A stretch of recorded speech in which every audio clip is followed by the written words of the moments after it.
बिस्मिल्लाहिर्रहमानिर्रहीम। अस्सलामुअलैकुम दोस्तों, आप तमाम नाजरीन का हमारे चैनल इस्लामिक टेल्स स्टूडियो में इस्तकबाल है।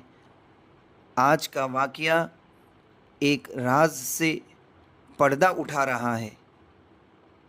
उम्मीद है कि आप वाक़ये को मुकम्मल समाअत फरमाएंगे। सुल्तान महमूद गज़नवी का दरबार लगा हुआ था। दरबार में हज़ारों अफराद शरीक थे, जिनमें औलिया, कुतुब और अब्दाल भी थे।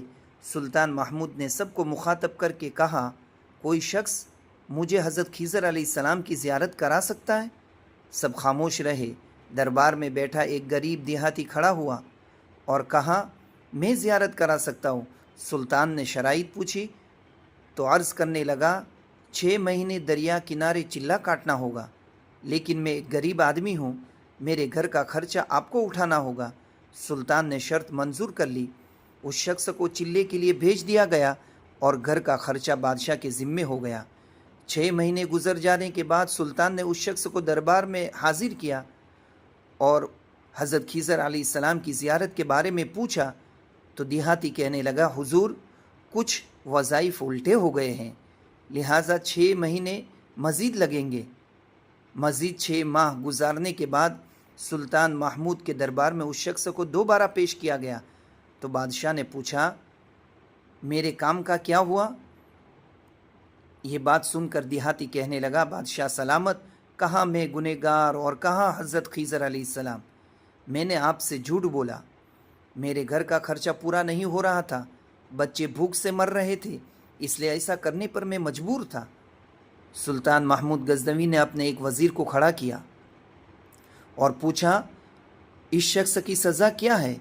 वज़ीर ने कहा, इस शख्स ने बादशाह के साथ झूठ बोला है, लिहाजा उसका गला काट दिया जाए। दरबार में एक नूरानी चेहरे वाले बुज़ुर्ग भी तशरीफ़ फरमा थे। कहने लगे, बादशाह सलामत, इस वज़ीर ने बिल्कुल ठीक कहा। बादशाह ने दूसरे वज़ीर से पूछा, आप बताओ। उसने कहा कि इस शख्स ने बादशाह के साथ फ्रॉड किया है, उसका गला न काटा जाए बल्कि उसे कुत्तों के आगे डाला जाए ताकि ये जलील होके मरे, उसे मरने में कुछ वक्त लगे। दरबार में बैठे उसी नूरानी चेहरे वाले बुज़ुर्ग ने कहा, बादशाह सलामत, ये वज़ीर बिल्कुल ठीक कह रहा है। सुल्तान महमूद गज़नवी ने अपने प्यारे ग़ुलाम अयाज़ से पूछा, तुम क्या कहते हो? अयाज़ ने कहा, बादशाह सलामत, आपकी बादशाही से 1 साल एक गरीब के बच्चे पलते रहे, आपके ख़जाने में कोई कमी नहीं आई और न ही उसके झूठ से आपकी शान में कोई फ़र्क पड़ा। अगर मेरी बात माने तो उसे माफ़ कर दे, अगर उसे कत्ल कर दिया तो उसके बच्चे भूख से मर जाएंगे। अयाज़ की ये बात सुनकर महफिल में बैठा वही नूरानी चेहरे वाला बाबा कहने लगा, अयाज़ बिल्कुल ठीक कह रहा है। सुल्तान महमूद गज़नवी ने उस बाबा जी को बुलाया और पूछा, आपने हर वज़ीर के फ़ैसले को दुरुस्त कहा, उसकी वजह मुझे समझाई जाए।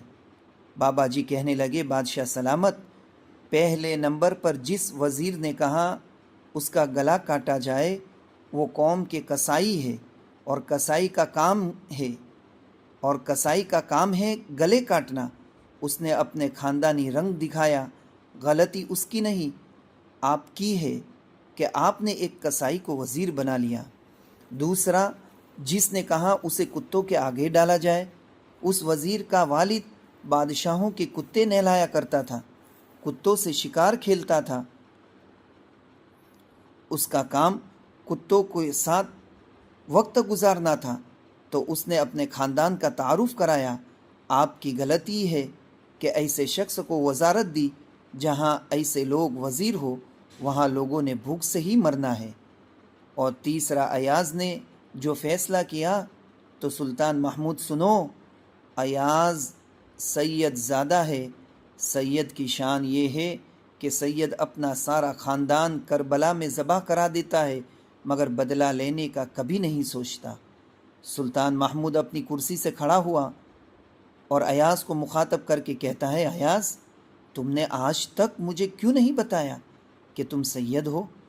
अयाज़ कहता है, आज तक किसी को इस बात का इल्म न था कि अयाज़ सैयद है, लेकिन आज बाबा जी ने मेरा राज खोला آج میں بھی ایک راز کھول دیتا ہوں۔ اے بادشاہ سلامت، یہ بابا کوئی عام ہستی نہیں، یہی حضرت خضر علیہ السلام ہیں۔ محترم ناظرین، اسی قسم کے عمدہ اور سبق آموز واقعات اور کہانیاں سننے کے لیے آج ہی ہمارے YouTube channel Islamic tells studio کو سبسکرائب اور لائک اور کمنٹ ضرور کریں۔ شکریہ، فی امان اللہ۔